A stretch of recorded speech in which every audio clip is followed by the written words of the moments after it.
Bonjour chers amis, aujourd'hui nous avons la joie d'accueillir le père Giannis Greva qui est, je ne sais pas comment le définir, peut-être une rockstar ecclésiastique et je crois que j'exagère à peine. Père Gianni, merci mais de tout mon cœur d'avoir accepté dans votre pèlerinage avec un horaire aussi difficile. Ici, on est au Festival des Jeunes, de nous donner ce temps pour cette interview. Nous vous en sommes infiniment reconnaissants. Bienvenue, Père Giannis Greva. C'est moi qui vous donne le bienvenu parce que nous sommes accueillis tous par la Sainte Vierge, notre Mère. Alors c'est elle qui nous donne le bienvenu, à les deux. C'est vrai, c'est vrai. Et nous avons cette rencontre à cause d'elle, grâce à elle. Grâce à elle. Alors nous consacrons cette rencontre à elle. À elle et également pour toutes les personnes qui nous regarderont, avec lesquelles nous partageons avec joie ce moment Exactement. pour elle. Père Gianni, vous et moi, on se connaît depuis très longtemps. Je n'ose même pas penser, ça fait très longtemps. C'est vrai. Je ne vous vois pas assez souvent, à mon avis, mais vous avez été là à quelques moments clés, non seulement de ma vie, mais vous avez été très présent dans la vie de beaucoup de gens. Racontez-nous votre rencontre avec Medjugorje. Merci de cette question. Parce que répondre à cette question, c'est pour moi, comment dire, un grand merci à la Vierge qui m'a appelé.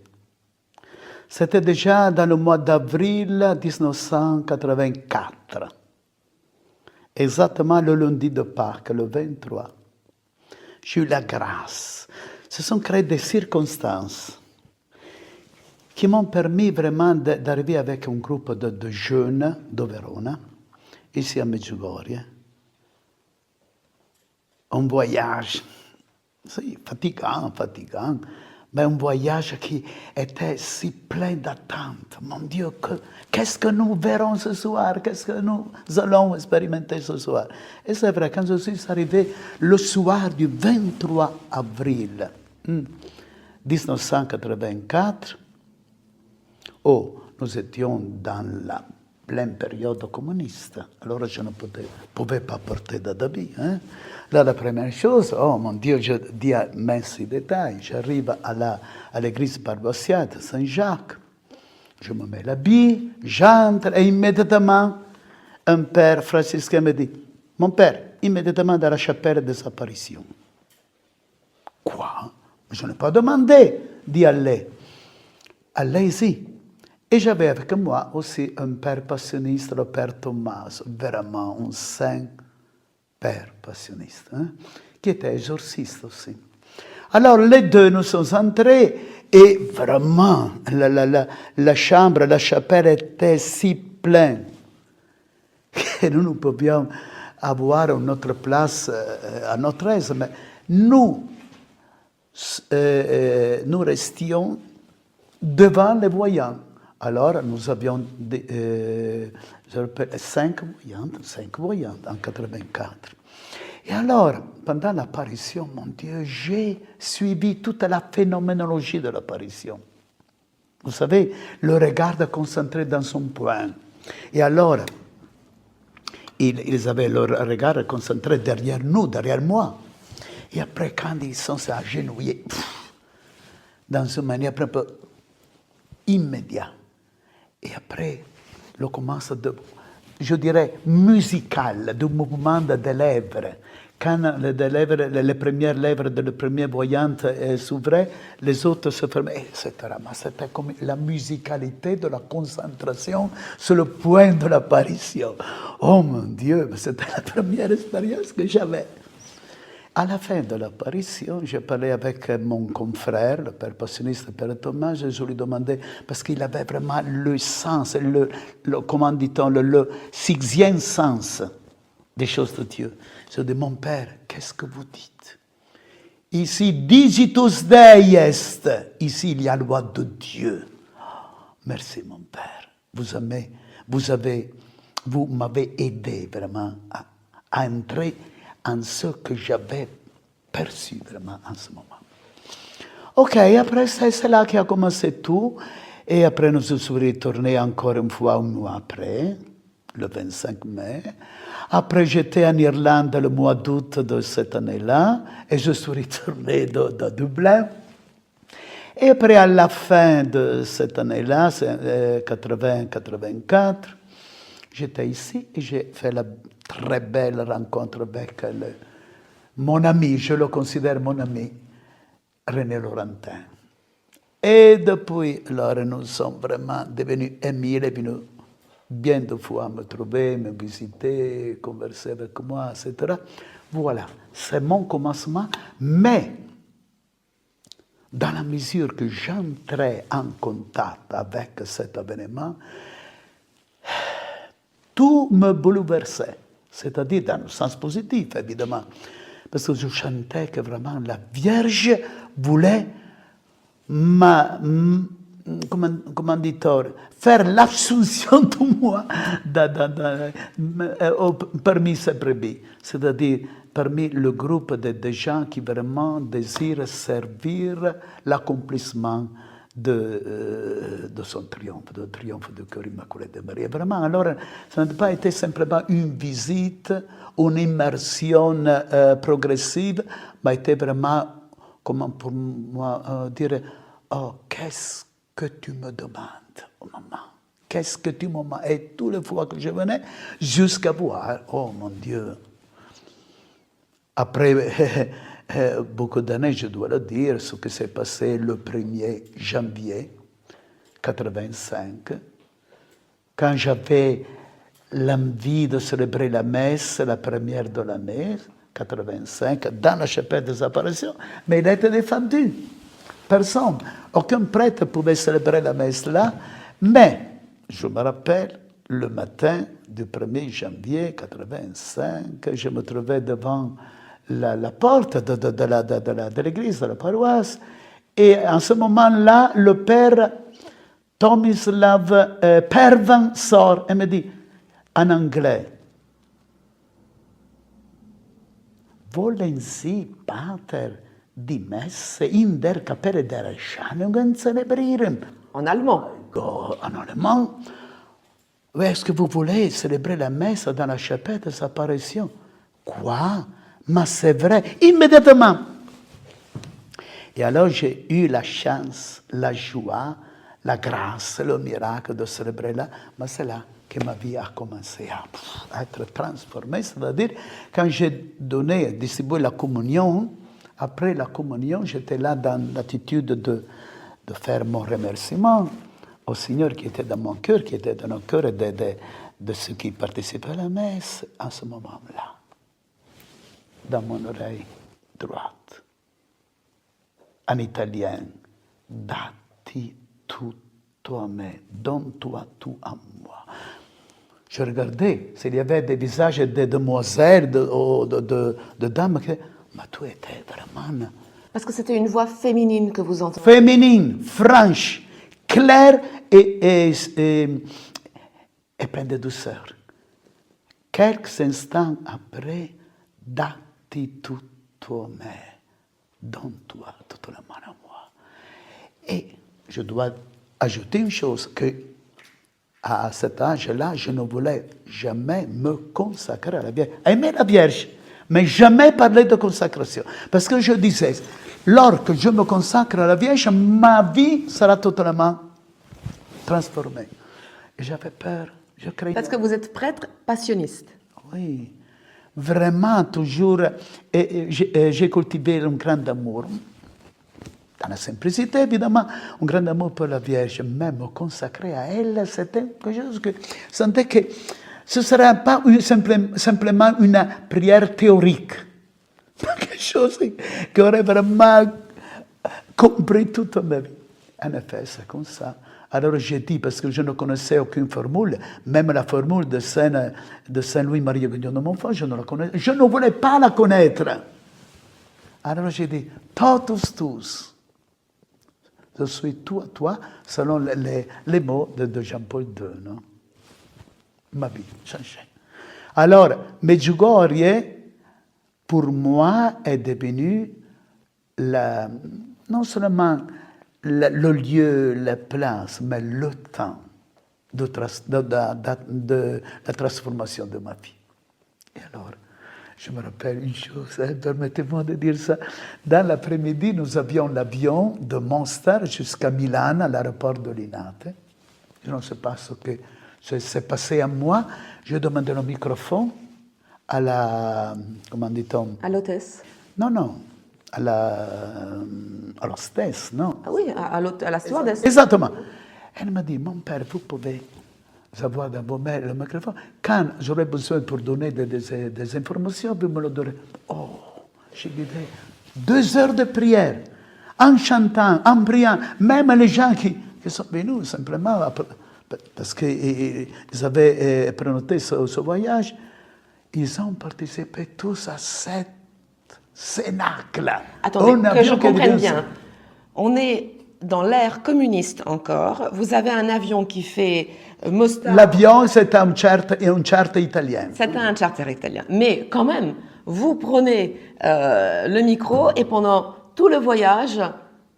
Et j'invite tous les gens à aimer notre maman et commencer à nous dévouer à elle, à tous ses désirs, etc. Et en chantant, en priant le rosaire, 2 heures spectaculaires. Fantastique. Fantastique. C'était le premier effet de la consacration à la Vierge. Le matin de ce jour. Cette joie que vous aviez besoin de partager. Une joie que je ne pouvais pas contenir, garder pour moi. Oui, mais elle reste présente.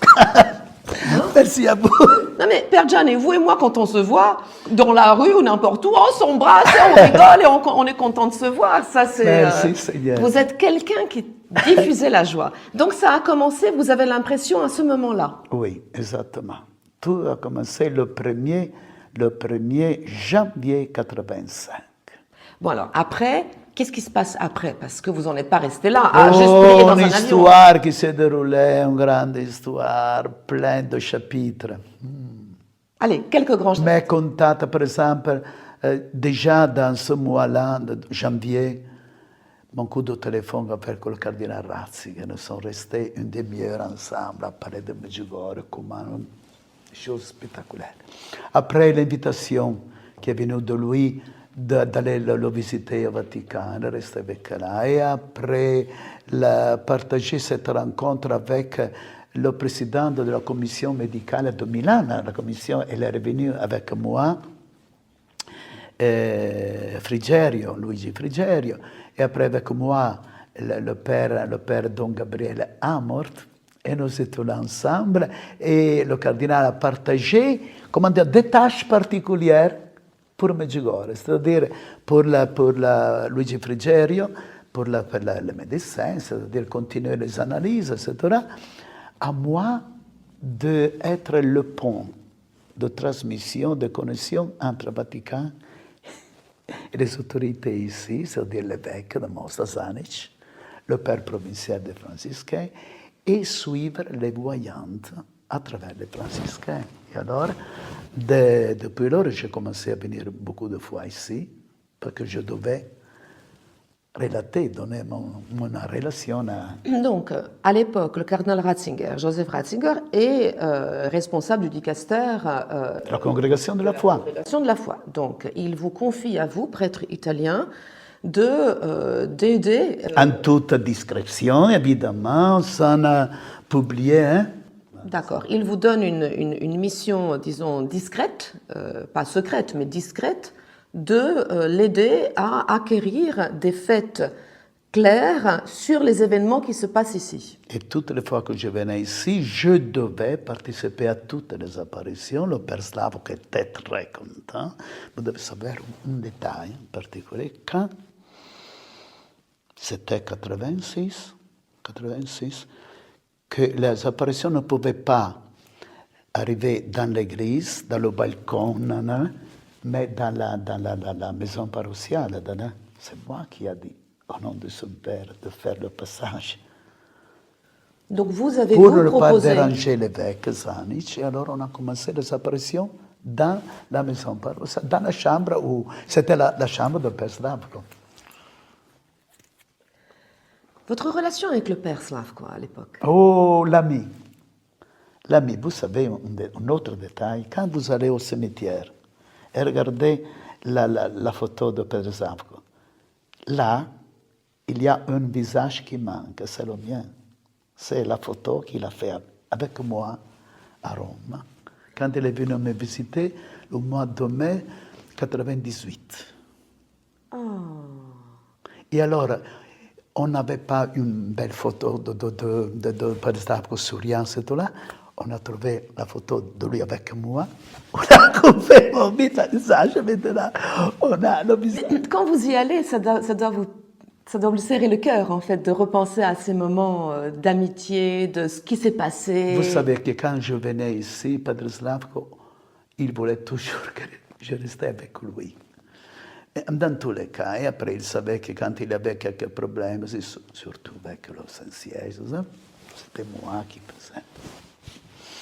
faisait un petit peu, en ce qu'il pouvait le faire, la médiation, la médiation. Et alors, avec moi, et après, il est venu me visiter à Verona. Nous avons fait des voyages au Brésil ensemble, beaucoup de choses. Nous étions vraiment amis. Vous étiez frères, presque. Et il savait bien de ma première rencontre avec la Vierge. Je me rappelle quand, dans le festival des jeunes, août 1917, il a voulu que je donne ce témoignage. Tu dois le dire, ce que la Vierge a voulu de toi et comment la Vierge est entrée dans ta vie et t'a changé et t'a, comment dit-on, t'a donné le rôle de rester derrière et avec elle. Bon, alors, pas seulement vous avez eu ce rôle actif, mais vous avez fait quelque chose de très important. Vous avez même carrément fondé une communauté religieuse à Medjugorje. La première communauté née de Medjugorje est directement issue de votre cœur. Racontez-nous l'oasis de la paix. Ce n'est pas juste dire que issu de mon cœur, issu de ma collaboration, parce que vraiment je ne la voulais pas. C'était malgré vous. Malgré moi, on a fondé. Parce que toujours je me suis senti comme celui qui devait être l'instrument, mais vraiment dans le sens le plus profond psychologique. L'instrument, je devais servir pour le commencement, pour donner une direction, pour donner aussi l'interprétation théologique et spirituelle du message qui est devenu la Constitution, c'est-à-dire la règle de vie. Non? Mais ce n'est pas moi qui a pensé ça. Ce n'est pas comme Saint François qui, après, il a vu d'autres compagnons qui le suivaient et c'est l'ordre de franciscain qui est né. Non, non, ce n'est pas. C'est-à-dire, la Vierge, une autre rencontre très beau. Il faudrait parler avec Maria Pavlovic de ça. Il y a un film qui est préparé en Amérique, où il y a l'interview avec Maria, et l'on demande, ma Maria, mais on dit que c'est toi qui as à faire avec la fondation de la communauté Maria-Louise de la Paix. Oui, elle répond, elle m'a dit comme ça, nous, comment dit-on, blaguions, mais la Vierge faisait tout au sérieux. Je le dis en italien parce que noi giocavamo, ma la Madonna faceva tutto sul serio. Ecco la réponse que Marie a donnée. Vous savez, parce que le soir du 4 décembre 1985, c'est-à-dire à la fin de la même année, au commence de 85, la Vierge m'a demandé d'être consacrée à elle. Non? Et à la fin, c'est-à-dire en janvier, le 1er janvier, la consacration, et à la fin de la même année, c'est-à-dire le 4 décembre, et je participais, comme je le dis, à toutes les apparitions, parce que je devais donner compte au cardinal Ratzinger, etc. Mais ce soir-là, je pensais qu'il n'y avait pas de prêtre italien qui pouvait confesser les Italiens ou autres. Vraiment, il y avait un manque de prêtres ce jour-là. Et alors j'ai dit, non, c'est mieux que j'aille à confesser. Après, je célèbre la messe. Alors, je n'ai pas participé à l'apparition ce jour-là. Après, j'ai célébré la messe. À la fin de la messe, Maria vient à la sacristie. Elle m'aide à me déshabiller, des ornements liturgiques. Et en ce moment-là, elle s'approche de moi et me dit, Padre Gianni, la Vierge a parlé de toi ce soir. Maria, attention, hein, il faut être sérieux, je lui ai répondu. La Vierge, maman, a parlé de toi. Quoi? Dis-moi. Non, tu n'es pas sérieux, elle m'a répondu. C'est vrai, parce que je ne croyais pas. Alors, le jour suivant, à 9h, j'étais chez elle, et elle me dit, nous nous mettons à prier un petit peu, récitons le chapelet, et après, si je me sens inspiré, je vais te dire ce que la Vierge a dit. Et alors, nous avons prié le chapelet. À la fin du chapelet, elle me dit, maintenant je te le dis, la Vierge a dit qu'elle désire te parler personnellement, de te préparer.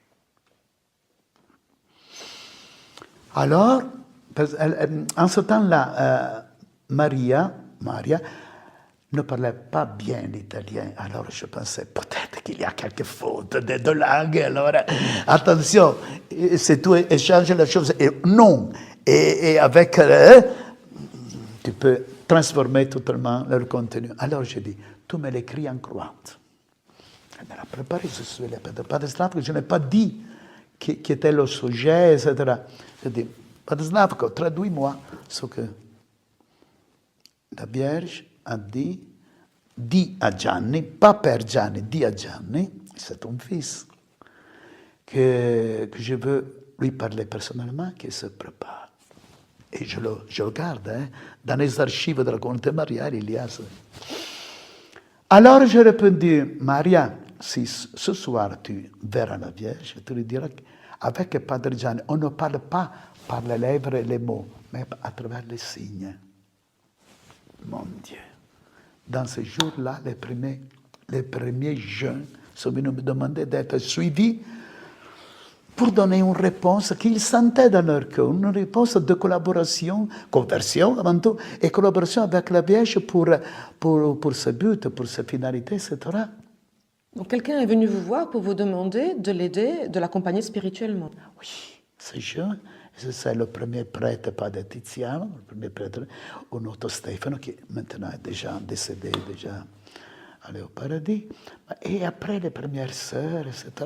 Les sœurs, qu'une de ces sœurs que vous voyez dans la... C'est la communauté qui a commencé. Mais je n'ai jamais pensé à cette communauté. Et quand je voyais, jour après jour, que les choses se concrétisaient, toujours le plus, mon Dieu, quoi faire? Alors, on passe à travers ce qui est la médiation de l'Église, le Père spirituel, qui, au lieu de me dire, non, ne pense pas qu'il s'agit d'une tentation. Non, c'est le Seigneur qui te parle. Et il me dit de commencer à parler avec le Père provincial. Le Père provincial ne me dit pas, me dit, écoute, c'est la voix de Dieu, écoute. Alors, le Père provincial, le vôtre, d'Italie, pas ici. Le Vous n'êtes pas franciscain, vous êtes passionniste. Vous parlez de votre père provincial passionniste en Italie. Oui. Alors, il me dit, écoute, après, nous sommes déjà juin 1966, et nous étions déjà 12, 13, 14, des gens qui... Donc, en juin 1986. Oui, l'apparition, les paroles de la Vierge sont du 4 décembre 85. Alors, et 6 mois après, les choses se matérialisaient d'une manière bouleversante. Et alors, mon père provincial m'a dit, écris-moi ce que tu sens dans ton cœur. C'est là la première règle de vie. Parce que sous l'obéissance, j'ai commencé à écrire. C'est là que j'ai écrit que Medjugorje, c'est l'hôpital de ceux qui ont été blessés à cause de la distance de Dieu. Alors, comme après Maria me le disait une autre fois que je suis venu ici, il faut que Medjugorje se développe, que devienne un grand hôpital pour les blessés, afin que, retournant à Dieu, puissent être guéris de leurs blessures, Ah non, il y a le don de la paix, c'est là. Alors, la Medjugorje, c'est un grand hôpital, c'est une grande clinique, c'est le mot que j'utilisais, la clinique cardiologique, où la Vierge vraiment qui connaît le cœur au nom de son Fils peut vraiment nous guérir, nous sauver. Alors, une communauté de guéris pour guérir, de convertis pour convertir. Et alors, c'est le dessin, le plan qui commençait du point de vue aussi d'une interprétation théologique et spirituelle. Et c'est là qu'alors tous les messages que nous avions ce temps-là, c'est-à-dire jusqu'à 86, c'est-à-dire les premières 5 années, sont devenus vraiment les fondements qui, lus dans la clé théologique et biblique, sont devenus la règle de vie qui a été approuvée par l'Église. Non? Alors, vous êtes un homme infiniment humble, vous n'êtes pas n'importe qui, vous êtes professeur de théologie, vous êtes spécialiste en théologie patristique. J'ai commencé à enseigner en 79. J'étais très jeune. Donc ça faisait déjà 7 ans que vous étiez professeur de théologie. Donc, dans le séminaire de Vérone, j'ai commencé ici. Vous étiez entouré des théologiens les plus solides autour de vous. Vous me parlez de Père Laurentin, vous me parlez du cardinal Ratzinger, vous me parlez de Gabriel Amorth. Ce n'étaient pas des débutants. Et d'autres aussi. Et d'autres. Nous étions comme un groupe de solidarité que nous pouvions nous conforter. Oui, le Père Slavko, le Père Tomislav Pervan, c'est tous ces gens très très sérieux. Et Ivan Dugandic. Mon Dieu, c'est un grand ami. Et il le dit encore, Padre Ivan. Nous étions vraiment de grands amis. Donc, toute cette comme ça éventail de gens incroyables de sérieux et de compétences étaient présents dans ces premières années où Medjugorje est en train de se développer, et dans ce processus, vous fondez la communauté, l'Oasis de la paix. Comment fonde-t-on une communauté religieuse aujourd'hui? Vous saviez les problèmes que je sentais dans mon cœur. Il y avait 2 grands problèmes à ce moment-là. Hein? La question de Medjugorje, qui était sub iudice, non, sous le jugement de l'Église. Et vous saviez qu'en 85, oh mon Dieu, je ne voudrais pas le dire ça, mais en 85, quand l'évêque de Vérone a su que j'étais allé à Medjugorje, il m'a coupé l'enseignement. Vous avez été puni d'enseignement? J'ai continué chez les franciscains, après dans les autres lieux universitaires, etc. Mais c'était une sanction grave. Parce qu'il a su que j'étais à Medjugorje et qu'en même temps, je conseillais aux gens d'aller à Medjugorje. Encore pire. Oh mon Dieu. Après, il me demandera pardon, hein, quelques années après. Mais il faut réparer. Alors, pas de problème. J'avais le confort de mon père provincial, mon père spirituel, qui est le vénérable Luigi Bose, le vénérable en vue de béatification maintenant, mon père spirituel, vraiment.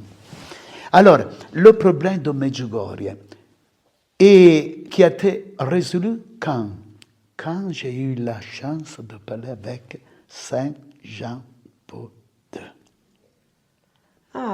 Dans un entretien personnel, exactement le 10 septembre de la même année, 86. J'étais effrayé dans mon cœur. Medjugorje, mais on peut fonder une communauté religieuse avec, vous savez, après toutes les lois canoniques qu'on doit respecter, on ne peut pas improviser ça. Et je demandais à la Vierge, je dois parler avec quelqu'un qui soit au-dessus de l'évêque. Alors, j'étais déjà en contact avec le cardinal Ratzinger, mais je ne voulais pas lui dire de ce problème. Mais à la fin, le 9 septembre de la même année, 86, j'ai eu un rendez-vous très belle personnel avec le cardinal Ratzinger, le 9. Mais après, parce que le ministre des étrangers italien, qui était... mais quand le nom me retournera aujourd'hui, il voulait parler avec le cardinal Ratzinger et il m'a demandé de le campagner. C'est dans cette occasion-là que j'ai parlé une demi-heure. Il m'a écouté et à la fin, le cardinal, qui est vraiment l'homme de l'écoute, sera Benoît XVI après. Oh, l'homme de l'écoute, je le définis. Vraiment, il ne perd un commode que tu lui dis. À la fin, il me dit, ma mère, vous avez de la peur, mais pourquoi? Mais vous voyez que c'est l'œuvre de l'Esprit Saint. Medjugorje, mais c'est à moi, Medjugorje. Vous pensez à Medjugorje, pas à vous. Vous devez penser aux vocations. Alors, le même... Attendez, j'ai besoin de comprendre. Oui. Le cardinal Ratzinger, à l'époque, puisqu'il n'était pas encore devenu pape, donc c'était 20 ans... C'était le cardinal préfet. Il était le cardinal. Vous encourage de vous occuper des vocations et de l'accompagnement spirituel des gens. Il m'a donné aussi les lignes coordinatrices de la fondation. Vous pouvez faire comme ça. Pas de peur, pas de problème avec le droit canonique, il m'a dit.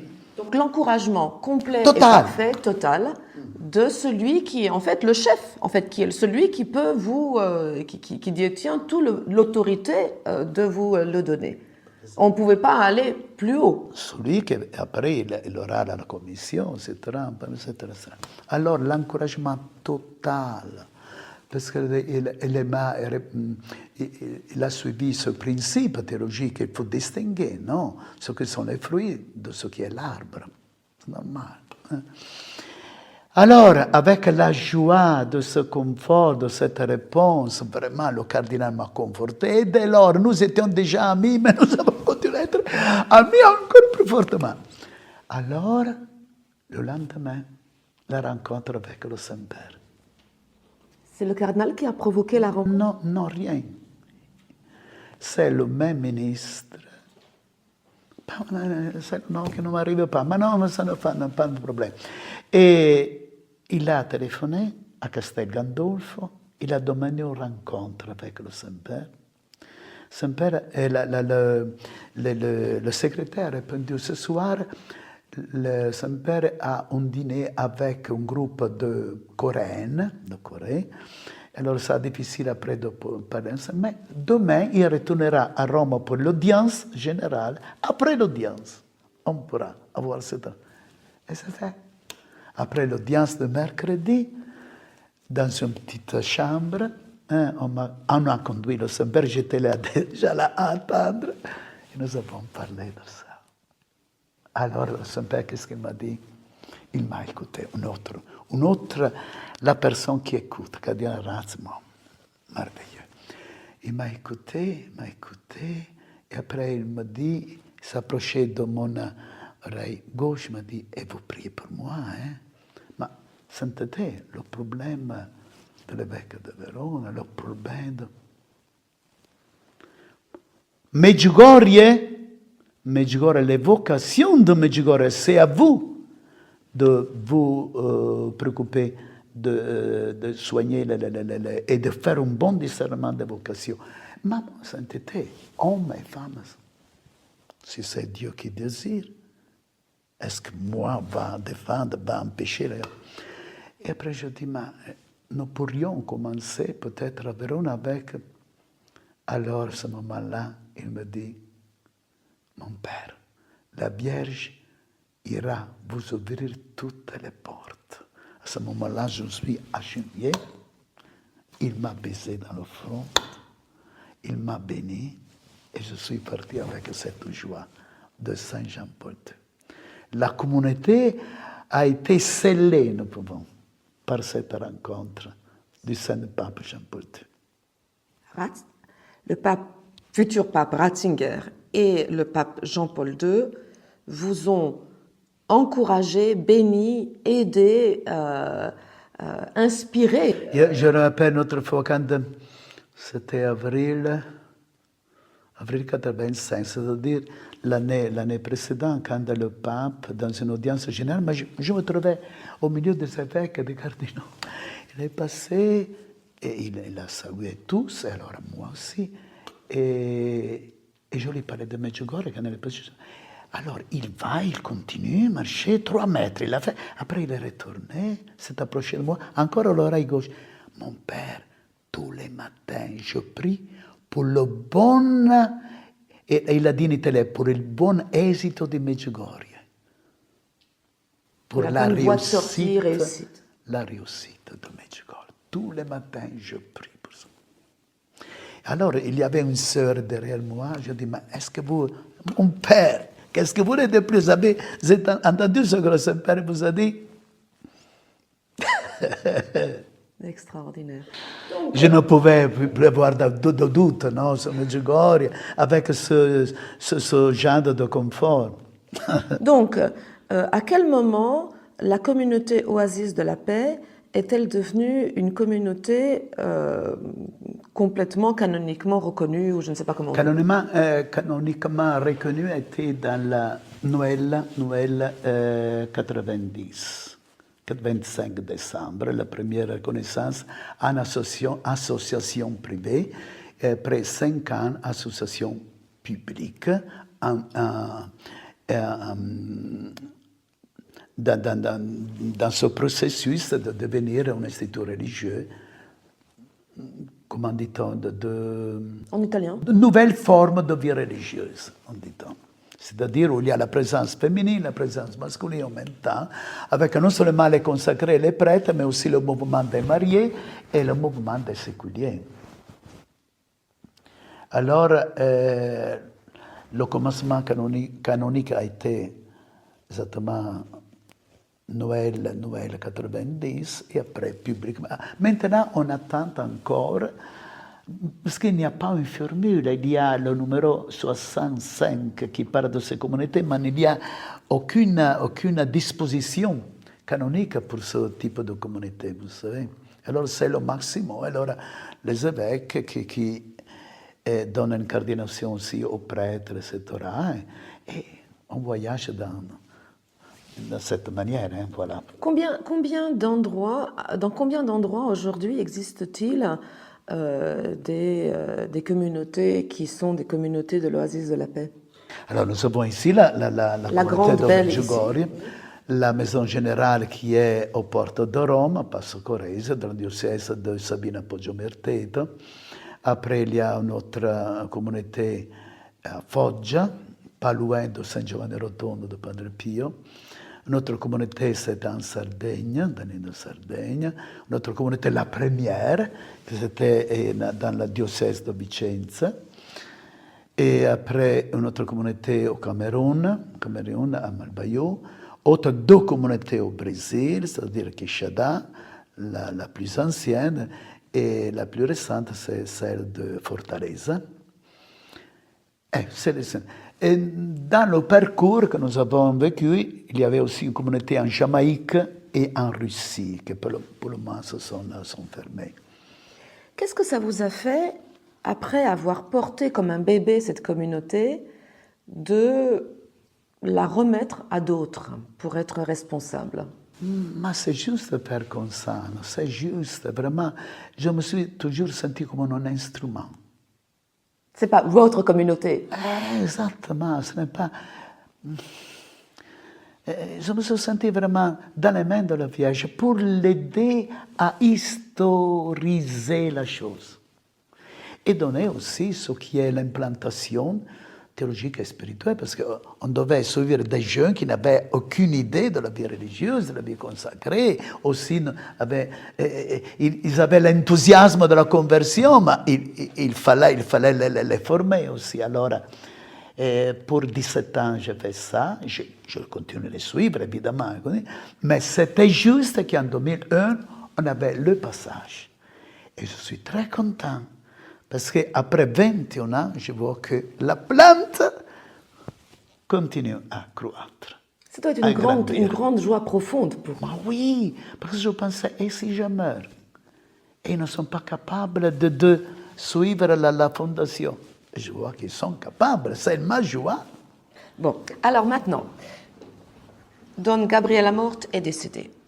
Le père Laurentin est décédé. Vous m'avez parlé de plusieurs de vos proches avec lesquels vous collaboriez qui sont décédés. Le père Slavko est décédé. Mais il y en a d'autres qui sont encore en vie. Avec qui collaborez-vous fortement aujourd'hui? Vraiment, je suis un petit peu physiquement éloigné de la communauté, non? Mais alors, il y a toujours un groupe de personnes avec qui je me confie, etc. Mais pas exactement seulement sur la communauté, c'est là pour le même. Non, indépendamment de l'oasis de la paix. Quelle est aujourd'hui votre implication? Avez-vous continué à être impliqué quand il y a eu la commission internationale qui a étudié? Est-ce qu'on vous a approché pour demander, ou alors on s'est basé sur des rapports que vous aviez faits avant? Qu'un rapport. Parce que la commission a examiné simplement ce qui se passait à Medjugorje et ce qui concernait les voyantes, seulement. Alors, les communautés n'ont pas été intéressées à cette chose. C'est-à-dire que c'est comme c'était inclus, voilà. Mais directement, non. Vous êtes professeur de patristique à l'université biblique en Galilée. Racontez-moi votre engagement avec la Terre Sainte, parce que vous avez une passion pour la Terre Sainte. Voilà que, alors, la première fois que je suis allé à la Terre Sainte était en 82. Ma joie, vraiment, émouvante cette expérience. Et après, tous les années, je suis allé pour être guide de pèlerinage ou de groupe de formation à Jérusalem. Jusqu'en 2004, quand mes supérieurs m'ont demandé d'être supérieur de la communauté passionniste de Jérusalem, de Béthanie. Et alors, je suis resté là pour 7 années. De 2004 jusqu'à 2011. Alors, vous savez, je me considérais vraiment citoyenne israélienne. Vraiment. Si en 2011, une proposition nous serait venue de devenir supérieur du couvent de Verona, je serais resté à Jérusalem. Vous voyez là combien d'expériences que je fais là. Avant tout, d'apprendre l'hébreu. Oui, quand on parle du Père Gianni, les gens me disent « Ah, c'est le prêtre qui parle toutes les langues. » Si. Dites-moi toutes les langues que vous parlez. Comme ça, dites-le-moi. Je dirai à personne. Non, je ne parle pas les langues. Je me débrouille pour entrer en communication avec les personnes. Italien, français, anglais, allemand, hébreu, grec, latin et hébreu ancien.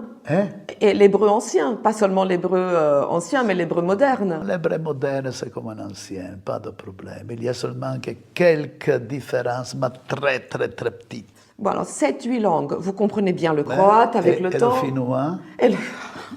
Et le portugais. C'est comme mon Dieu, c'est une merveille. C'est une merveille. Vous savez, il s'est passé quelque chose de complètement dingue. En 2000, je crois que c'était en 2011, vous m'avez appelé et vous m'avez dit « Sabrina, j'ai complètement oublié. Il y a ce jeune israélien, Charbel, et je crois que c'est demain qu'il quitte Medjugorje. Est-ce que tu peux aller le rencontrer? Je crois que c'est important que tu le rencontres. » Et c'est là que depuis on a eu le pèlerinage. Mais je veux dire, vous avez été un personnage clé. Je vous avais parlé de mon désir brûlant d'emmener un voyant à Medjugorje et d'emmener Medjugorje en Terre Sainte. Comme c'est quelque chose qui est dans votre cœur, puisque vous aimez Medjugorje et vous aimez la Terre Sainte, nous avons bien tilté sur le sujet. Et puis là, vous m'appelez en disant, il faut que tu rencontres ce jeune homme. Oui, parce que Charbel Maroun a été, avec moi, avec ma compagnie, je ne dis rien de particulier, le fondateur du mouvement marial en Israël en 2010. Et alors, c'est celui que nous devions contacter pour commencer à... Donc me voilà en train de parler avec ce petit jeune homme et nous passons une après-midi entière à discuter. Il pourrait être mon fils, en plus c'est un petit gabarit, donc j'avais envie de le serrer dans mes bras. Oui. Et puis je lui explique un petit peu, bref, on a un temps très beau d'échange, on échange nos coordonnées et le lendemain il part. Donc ça a été juste une après-midi d'amitié. Et quand, en 2013, j'ai eu besoin de quelqu'un pour m'aider à structurer et coordonner le grand pèlerinage en Terre Sainte, ça a été complètement naturel de demander à Charbel. Il n'avait aucun moyen, il n'avait rien du tout à part son amour et son enthousiasme extraordinaire. Et Charbel nous a aidés à organiser quelque chose de complètement époustouflant. Époustouflant. Ce qui s'est passé en Terre Sainte avec la voyante Witzka, Monseigneur Léonard, le fondateur de Maranatha Conversion, vous, les 550-600 pèlerins et les milliers d'habitants de Terre Sainte. La réponse a été formidable, a été formidable. C'est au-delà de ce que, je veux dire, on se sent vraiment avoir été les mains de quelque chose qui nous dépasse, mais au niveau des étoiles. Je suis Quand émue. on est des instruments humbles, et quand nous disons à la Vierge, fais-moi tout ce que tu veux, je suis une argile dans tes mains. Charles était nommé, vous passez tous les contacts avec les évêques, parce que essayer de convaincre les évêques pour ce pèlerinage n'était pas une chose si simple. Hein? Les évêques lui disaient, mais cette Sabrina, quelle arrogante! Elle est folle, elle est arrogante. Et c'était horrible, personne ne voulait nous aider. Charbel appelait, il était convaincu. Charbel pleurait, il ne savait pas quoi dire. Il dit, mais ils sont odieux, ils sont... Et puis après, c'était vraiment quelle aventure. Mais il a fait un travail qui me bouleverse, ça me bouleverse de ce qu'il a fait. Et plus tard, quand j'ai rencontré des évêques et de ces gens responsables, ils me disaient, mais pourquoi tu as choisi ce gamin? Pourquoi tu as choisi le gamin? Mais j'ai dit parce que quand je vous appelais, personne ne répondait au téléphone, personne ne répondait au message, à part lui qui a tout pris à cœur et qui a fait. Je trouve que c'est beau de voir quand quelqu'un entend l'appel de la Vierge, est assez docile à se joindre à d'autres personnes, le résultat qui peut en sortir. Parce que le mouvement marial que vous avez commencé avec lui, aujourd'hui, qui a été ensuite encouragé après ce grand pèlerinage qui a pris un essor et une autre dynamique, aujourd'hui fait partie des mouvements reconnus et forts en Terre Sainte. Oui, et par tous les évêques. Et par tous les évêques. Et non seulement l'évêque maronite, parce que le groupe se développe surtout dans le nord, dans la Galilée et dans le diocèse maronite. Mais le patriarche Pizzaballa est enthousiaste du groupe. Et alors, et tous les évêques opèrent ensemble en faveur du groupe. Et on voit que ce groupe, né de Medjugorje, que ce groupe est en train d'être vraiment un endroit qui sème quelque chose. Et qui sème non seulement au niveau chrétien et au niveau de différents rites, attention, qui sème avec les Juifs. Absolument. Parce que Charbel parle très bien, non, l'hébreu, mais l'arabe évidemment. Charbel est israélien, il est né en Israël. Mais il est ouvert pour les Juifs, pour le dialogue avec les Juifs. Et vous vous rappelez. Et pour les musulmans aussi. Charbel a beaucoup d'amis musulmans. Beaucoup d'amis musulmans, mais avant tout les amis sont parmi les Juifs. Vous vous rappelez les soldats israéliens qui sont venus vénérer la Vierge et à se faire venir par Witzka. Ah, ce sont des images qu'on ne peut pas oublier. On ne peut pas oublier. Le chef de la sécurité, qui était juste à côté de là, Witzka était là, lui était là. C'était extraordinaire. Extraordinaire. J'ai vécu une journée inoubliable, mon Dieu. Moi, que j'étais engagé dans le dialogue avec les Juifs, vraiment, avec des contacts familiers, contacts amicaux, hein, mais voir ces images des soldats Hommes qui et demandent femmes, d'être... garçons et filles, tout le monde se tenait par la main, tout le monde s'embrassait. C'était fou de voir ces garçons et ces Le filles sens de armés, et tout le monde s'embrassait. Comme le dit la Vierge ici à Medjugorje aussi, la distinction, mais nous sommes avant tout des fils de Dieu, nous formons cette unité. Mon Dieu, on voyait cette unité formidable. Père Gianni, vous avez été extrêmement docile à ce que la Vierge vous a chuchoté à l'oreille. Chuchoter, ça donne le verbe juste. Ce qu'elle vous a chuchoté à l'oreille, vous avez répondu oui. À travers le temps, vous avez essayé non seulement de répondre à ce qu'elle vous demandait à vous, mais d'aider d'autres gens à répondre à ce qui serait C'est leur vrai, en mission. ce que je pouvais faire, je le fais. À votre niveau, nous avons dans le cœur, comme ça, il y a un groupe de gens qui ont vraiment à cœur de aider le ciel à rapprocher tous les hommes de bonne volonté. Avez-vous eu l'occasion de rencontrer le pape François? Moi, je l'ai rencontré une fois seulement. J'étais en Finlande et c'était, je me rappelle, le 4 juin 2016. Mon petit, vraiment, en contact, nous avons parlé seulement de la Finlande. Vous n'avez pas eu l'occasion d'avoir un échange plus long? Non, je n'ai pas eu. Mais est-ce que vous vous sentez appelé à entrer dans ces propositions quand il est... Vous savez, je n'organise rien.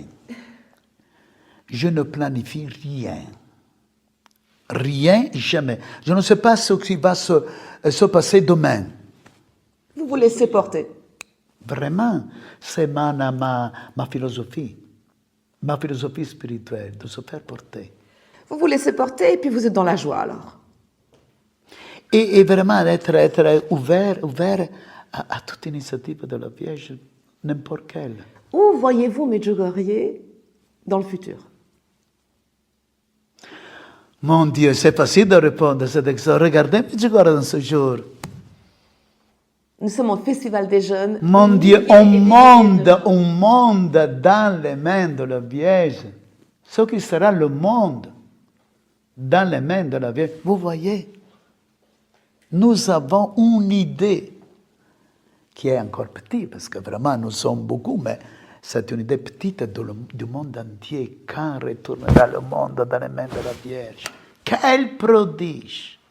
Quel prodige que nous rêvons continuellement, je ne sais pas quel futur, mais le futur de la Vierge. Vous savez, les gens me disent « Oh, mais toi, tu n'es pas dans le réel, tu es trop optimiste, tu ceci, tu cela, mais... » C'est là la réalité, c'est là l'histoire. C'est l'histoire de l'Apocalypse, chapitre 12, c'est-à-dire la victoire de la femme sur le dragon.